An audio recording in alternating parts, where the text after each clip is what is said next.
Hello and welcome to the thought for the day. So today is Mother's Day, or Mothering Sunday. Traditionally, it was the time when people would return home to their mother church, to the parish where they lived. And this return home became an occasion for big family reunions. Many children used to leave home to go to work in domestic service or as apprentices.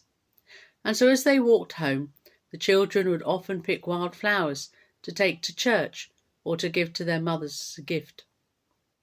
These days, it's become a day when mothers up and down the country are often spoiled by giving breakfast in bed, bouquets of flowers, chocolates, or perhaps taken out for lunch, all to say thank you for being a mum, for looking after us, for loving us.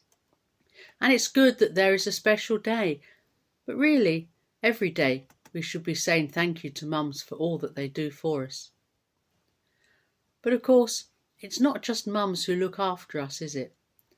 It's not just they who nurture us, who bring us up.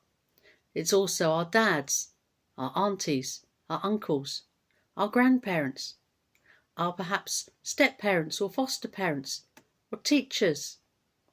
The list of people who help us is endless.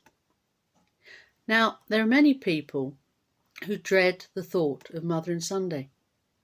Those who have never had children, those whose children have died, and of course, those whose mothers have died. For them, it's not necessarily a special day of celebration, but one which can be tinged with sadness and perhaps regret.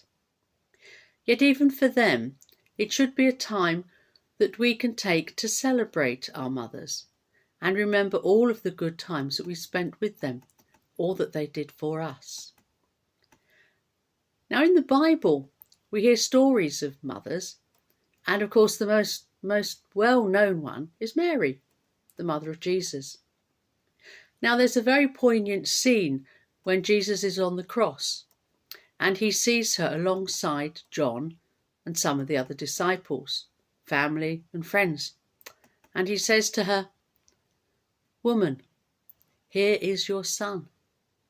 And turning to John, he says, "Behold your mother." And I wonder, is this more than Jesus asking John to look after his mother? I believe it is. I believe it can be seen as a new way of looking at what being a mother is and what being family is all about.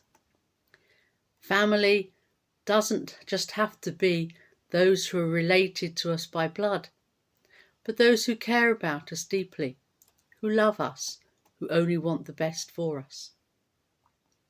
And we often refer to members of the church as being family, and we are, as we all share one heavenly Father, God.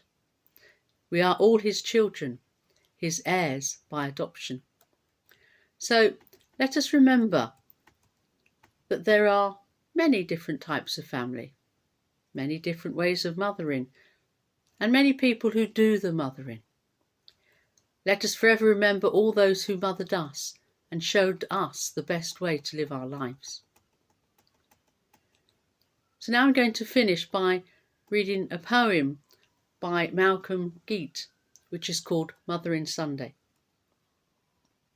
At last, in spite of all, a recognition for those who loved and laboured for so long, who brought us through that labour to fruition, to flourish in the place where we belong.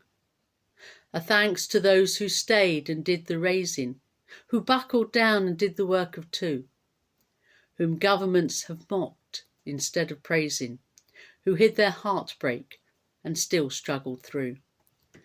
The single mothers forced onto the edge, whose work the world has overlooked, neglected, invisible to wealth and privilege, but in whose lives the kingdom is reflected. Now into Christ our mother church we bring them, who shares with them the birth pangs of his kingdom. Thank you very much for listening. God bless you all. Goodbye.